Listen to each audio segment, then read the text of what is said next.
Why are humans so obsessed with their own mortality? What makes it so fascinating?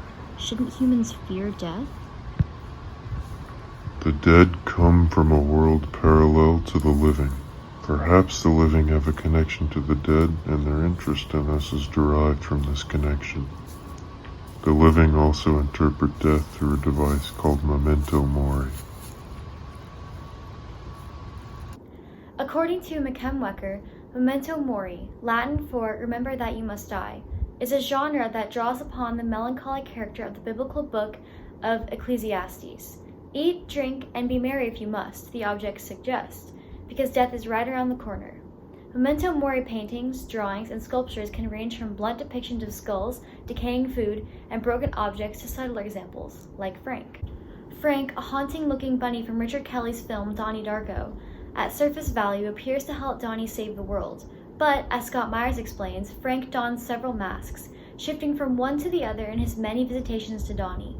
Nemesis, creating chaos and conflict throughout much of the story, Mentor, insight into the future as well as Donnie's eventual purpose, and even Attractor, allowing himself to be sacrificed when Donnie shoots him. I, however, believe that Frank serves as a memento mori for Donnie. Memento mori has had a strong influential presence in art long before contemporary film. Memento moris were often depicted as objects before the Romantic era of art commenced. Rodolphi's essay states that, during the Renaissance, a small ornament in the shape of a skull was often carried. It was usually of the fine craftsmanship and might be set with gems. These objects were considered to be luxury items despite being a symbol of death. The Romantic era and after that, however, brings an entirely new meaning to memento mori and what it means to die.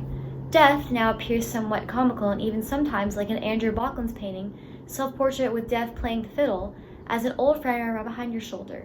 Baucklin's painting, according to Robert Lamb, captures both the painter's grasp for permanence through artistic endeavor, as well as the inexorable nature of death and its taunting hold on our lives. The art story gives us an insight into the painting, stating that Hans Holbein the Younger's Extraordinary the Ambassadors, and the portrait of Sir Brian Tuck, 1827, also attributed to Holbein, are likely influences. We can also posit a connection to the medieval tradition of the danse macabre, often depicted in woodcuts, showing processes of figures led by dancing skeletons. But why does Andrew Baucklin choose to portray memento mori in this way? Perhaps it was due to the very nature of the Romantics, as much of their art and literature romanticized and even celebrated death and the liberation of dying.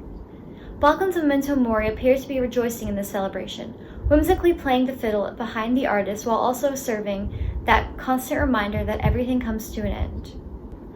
Of course, before modern medicine, humans' life expectancy was much shorter than it is today. So why are we still obsessed with death when we are now seeming to focus more on living fuller and longer lives? Heath's article explains that, today, we who live in the richer countries of the world have the unprecedented good fortune of a gratifyingly extended expectation of life.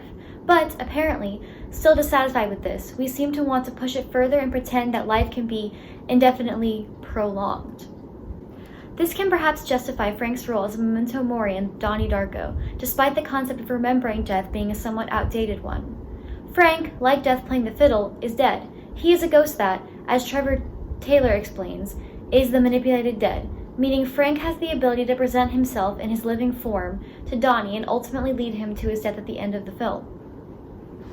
Why are you wearing that stupid funny suit?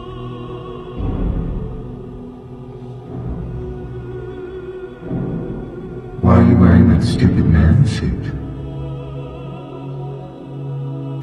According to Dan Keffer, the film Donnie Darko is set in the primary universe, or reality. When something disrupts this primary universe, a tangent universe is then created.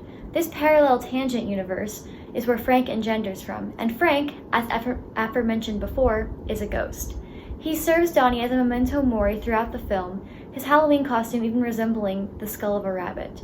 And because a memento mori is, according to Tate, designed to remind the viewer of their own mortality and the shortness and fragility of life, Frank's constant presence and influence over Donnie can be regarded as that same constant reminder, because in order to save the world from imploding on itself, Donnie must die.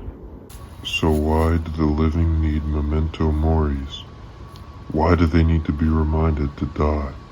I believe the phenomenon of memento mori is a reminder of death, yes, but perhaps more importantly, a reminder to live. Live your life to the fullest, because one day it will all be over.